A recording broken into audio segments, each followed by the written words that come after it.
The apps are one of the most powerful features of an iPad or iPhone. There are hundreds of thousands of apps, and these applications or apps take you into every imaginable little activity, from playing chess to editing photographs to checking stock prices. In this guide, I'm talking about an iPad mainly, but it works just the same on an iPhone. And they're all found in the App Store, which is here. And when you see the little orange circle, that's where I'm tapping. It's rather bewildering to see the number of apps, so you have to find ways of sorting them. Down the bottom, I'm going to go to the top charts, and this shows you the paid apps and then the free ones and the top grossing ones. Now, because this is my iPad, this is showing some of them ready to open. That's because I've already acquired or got those apps or bought them. This view gives you an easy way to navigate the major categories. And the way I usually search is over here in the search box, where you can just put in any word you like. And I mentioned chess a minute ago, and so I'll look for chess, and this gives us a little list of options, and I'll just go to the top one, and you'll see a display like this, which shows you some of the apps as being free ones that you can simply get. There's ones you can see, like the middle one at the top. I've already acquired that one, and so that's ready to be downloaded if I need it. And then some of them have a price on them. To find out more about each app, you just click on the image that goes with it, and you can then scroll through information about the app. There's a standard format all about it. I'll look at the details. Now I'll look at the reviews as one of the very useful ways to assess whether the app is worthwhile.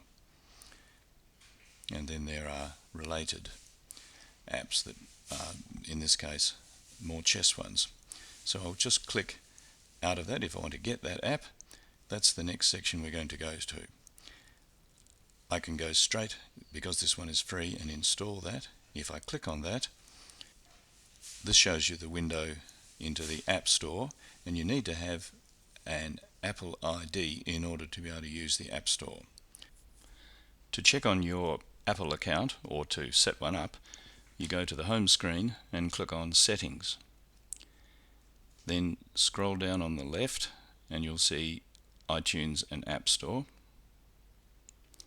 and I can then click on my address up the top, my ID, and I can view the Apple ID, sign out, and I forgot is one that you might need, because you should have had an Apple ID set up when you first got your iPad, but you might have forgotten the details. We'll now have a look at what you do if you need to set up an account. There are many ways you can find out how to log in to get an Apple ID, and a quite simple one is to simply go to Safari on your iPad and type in Get Apple ID and see where that takes you, and it'll go straight to an instruction site about how you go about it. You can do this, of course, on a computer as well as on your iPad, and you can go ahead and then create your ID.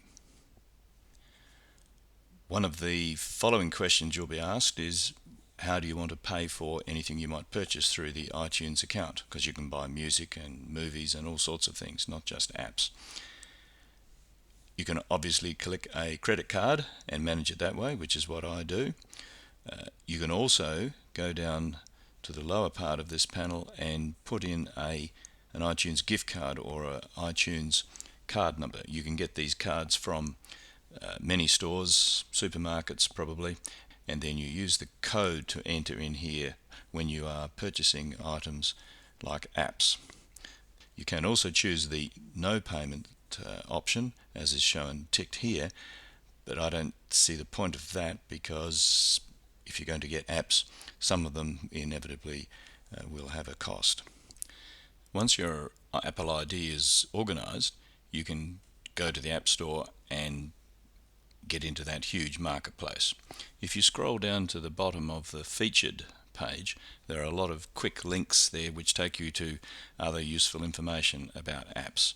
One of them, which is fruitful for many people, is the newsstand section, which will take on board a large number of magazines and newspapers from all around the world, which you can access on your iPad.